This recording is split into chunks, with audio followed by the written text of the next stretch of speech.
Oh, baby octopus. I wish you saw corals when I was growing up. What do you mean, Grandma Octopus? What were they like when you grew up? Did they not always look like this? Oh, no, not at all. When I was growing up, they were as colorful as the rainbow and bigger than any whale you've ever seen. There were fish of all shapes, sizes, and colors filling every corner of the reef. Well, what happened? Why did it change? 50 years ago, the ocean was much cooler than it is today. The corals protected their colorful algae friends, and in return, the algae provided the corals with food and made the corals as colorful as ever. Together, they made our ecosystem healthy and diverse. However, ocean temperatures have been getting hotter, making it harder for the two to live together. How come warmer waters make it hard for them to live together? Well, the warmer waters stress corals and then the algae leave. Without algae, the corals turn white and only have water to find their food from. Colder waters bring more food for the corals.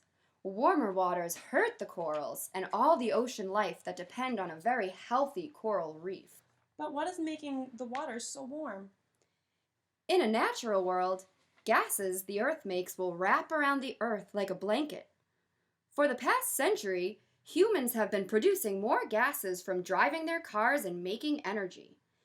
These gases make that blanket thicker, making the Earth and ocean warmer. Forests and oceans usually absorb these gases, but forests are being removed and the ocean has already absorbed too much. How are we going to fix it and bring back all the corals and fish? Well, there is not much that we ourselves can do. We must rely on the people who caused this in the first place. What are they going to do to save us? They can use renewable energy to drive their cars and power their houses. They can reduce and reuse their materials, like how I'm always telling you to refill your water bottle instead of opening a new one. But most importantly, they can educate each other about what is happening to our beautiful home. How will they educate each other? Well, let's take a look at Boston and what some grad students from UMass Boston are doing. Where are they? They're in a 3D printing lab in Somerville, Massachusetts. They're printing out life-size corals and painting them with color-changing paint.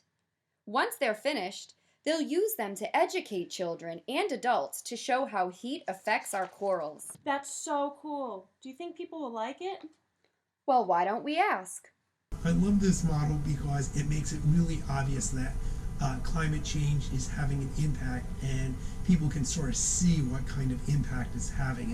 And talking about bleaching coral, people get really confused. What does that really mean? Is it like clean coral? I don't know. But it will make it clear that as the temperature rises, that the coral are losing the algae that keeps them alive. So I think it will be a great activity to make it really visible to visitors. Whoa! It sounds like they are worried about our corals just as much as we are.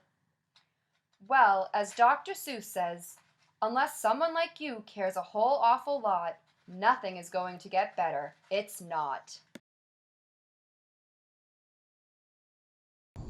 Coral reefs are important to our environment and our society. As one of the most diverse habitats in the world, they are homes and shelters to many marine species. They also provide protection to our coastlines, as well as supply foods for millions of people. Warming temperatures and rising sea levels are destroying these unique and beautiful species. Please help us by reducing your carbon footprint and spreading awareness through education for the millions of corals at risk of climate change impacts. Thank you.